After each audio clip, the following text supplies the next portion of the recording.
Hey guys, Akash here. Welcome to Module 2, Lecture 1, Carbohydrates. Carbs have become a very controversial topic these days, where one side of panel, especially the paleo and ketogenic, advocates saying that don't eat carbs because the ancestors didn't eat it. And on the other side, experts are suggesting there is nothing wrong with carbs. Just go ahead. Well, I'll try and answer this question for you towards the end of this lecture when we discuss glycemic index.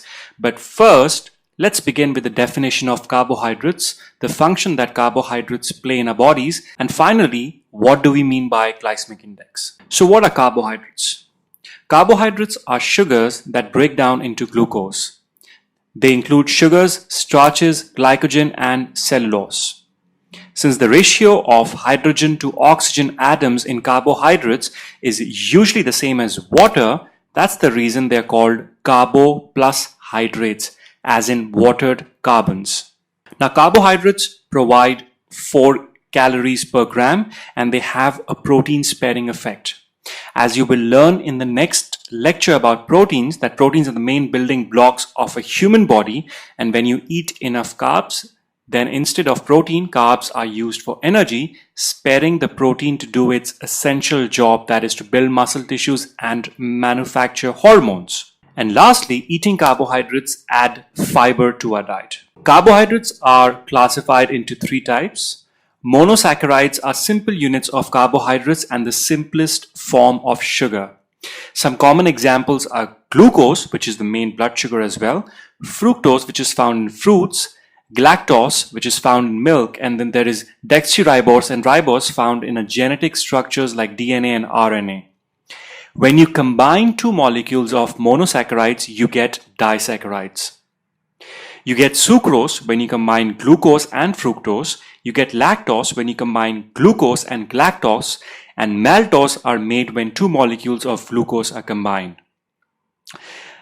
Lastly, polysaccharides are large molecules, often combining tens of thousands of monosaccharides. Starch, which is found in plants, glycogen, which is stored in muscle and liver, and cellulose, that is the fiber, are examples of polysaccharides. Simple sugars are found in fruits, honey, sweets, candies, white bread, white rice, and soft drinks. And complex carbohydrates are basically all the starchy, plant-based foods like beans, lentil, potatoes, brown rice, whole wheat, etc. Right, so let's move on to the glycemic index, and this is one of the most important concepts when it comes to carbohydrates and in nutrition, so please listen carefully. Now, the glycemic index is a relative ranking of carbohydrates in foods according to how they affect blood sugar levels. Carbohydrates with a low glycemic index value, that is 55 or less, are more slowly digested, absorbed, and metabolized, and therefore cause a lower and slower rise in blood glucose, and therefore less insulin needs to be released by your pancreas to combat the rise in blood sugar. And if you eat a carbohydrates with a high GI value, that is 70 or more, then it will get absorbed quickly, causing a faster rise in blood sugar, and therefore more insulin will need to be released to combat that. Over time, when you eat more refined carbs like white rice, pasta, or bagel and other sweets, because of excess insulin released every time, the cells in your body will start to resist insulin and you will become insulin resistant, potentially leading to type 2 diabetes.